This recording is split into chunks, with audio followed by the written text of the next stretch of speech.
école de commerce, il faut avoir soit une alternance, soit un petit peu de sous. Chose qui est difficile quand on porte un voile parce qu'on n'est jamais embauché. Et quand on est embauché, on a soit des remarques racistes au travail et comme j'ai dit des agressions. Ce qui s'est passé vendredi, j'allais à l'école tranquillement le matin. J'ai persévéré, voilà, je me suis dit même si tu n'as pas d'alternance, continue d'aller en cours.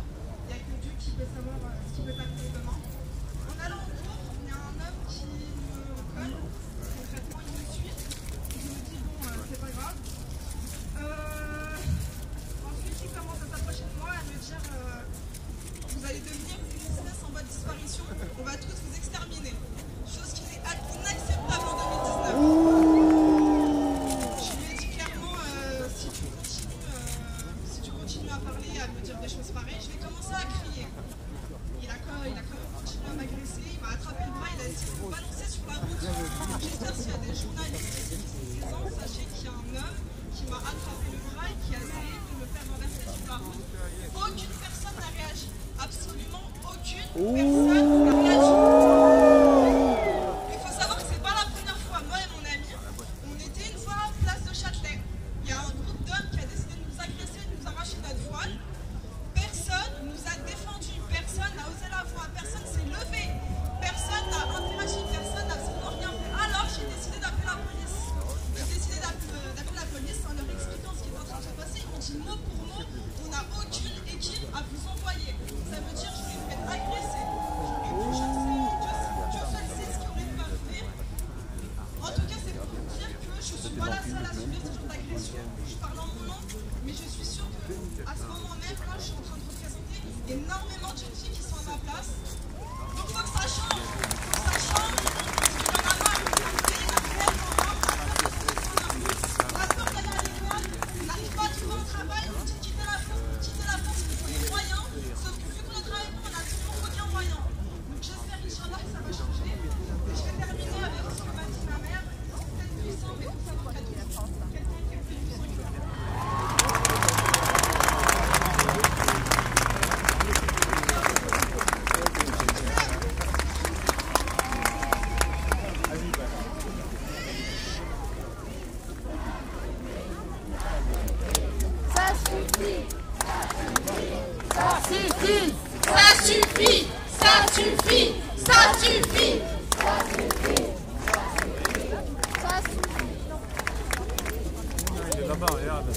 À présent, nous allons accueillir Kala, un rappeur.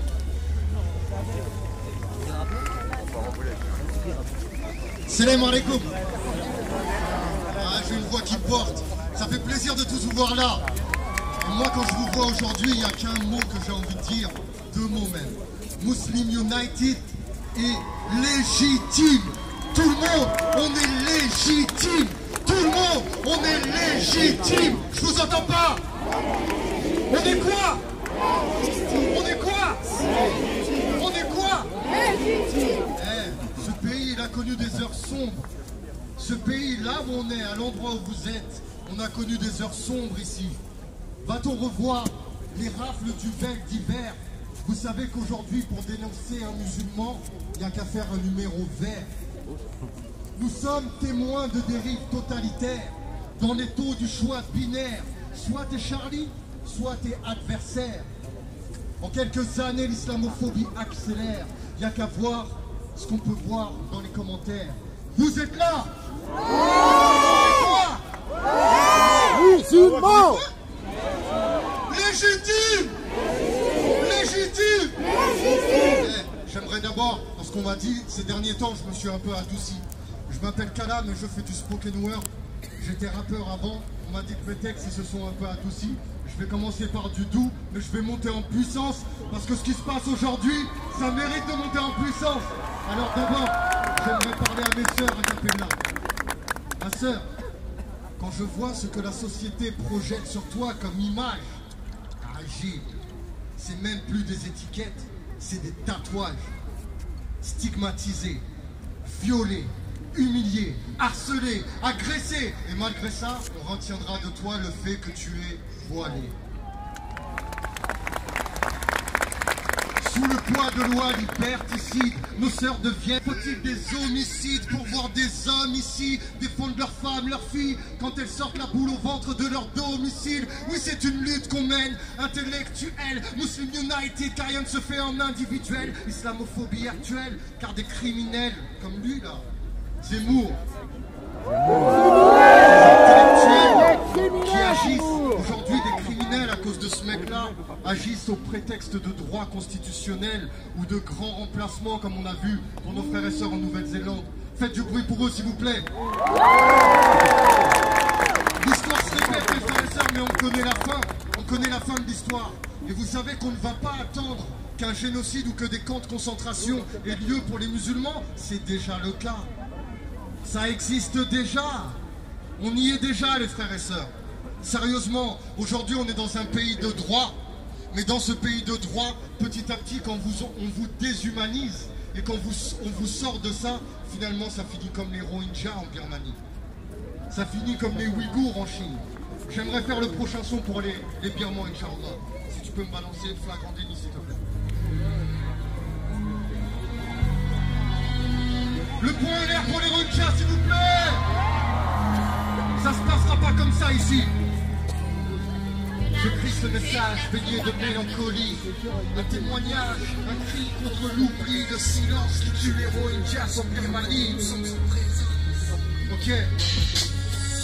On nous fera croire qu'il ne s'agit que de conflits interethniques comme ceux qui frappent l'Afrique et l'Asie. Et nous musulmans sommes anesthésiés, nos émotions guidées par les émissions liquidées. Notre dignité est trahie par notre silence. Et chacun de nous fait la plus-value de son impuissance divisée. L'heure est venue de nous poser la question: où en est-on avec la fraternité? Connaît-on les Rohingyas? Sait-on qui ils sont? De notre position, connaissons-nous leurs conditions? Leur massacre face à la ségrégation, ou leur délit majeur est d'avoir l'islam comme religion. À l'heure où je parle, les hommes et femmes sont massacrés, les vieillards battus à mort, des innocents sont brûlés. Plus de 200 000 réfugiés dans les forêts, tout le monde le point en l'air.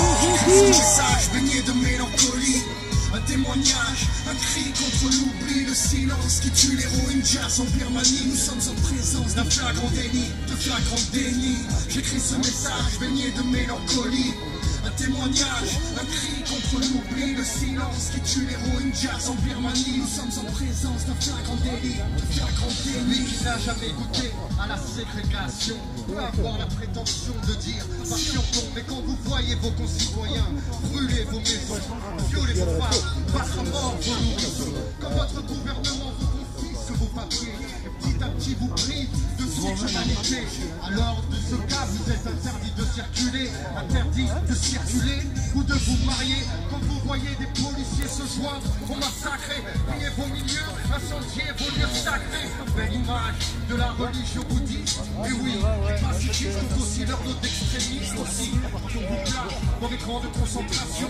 qui privent les humanitaires de toute institution. Choisir entre la mort sur mer ou la mort sur terre, j'invoque voir qu'ils exaucent leur prière. J'écris ce message baigné de mélancolie.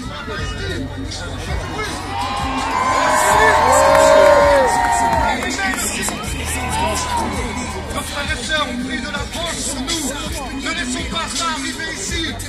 Légitime, légitime, légitime, légitime. On m'appelle Kala. Merci à tous.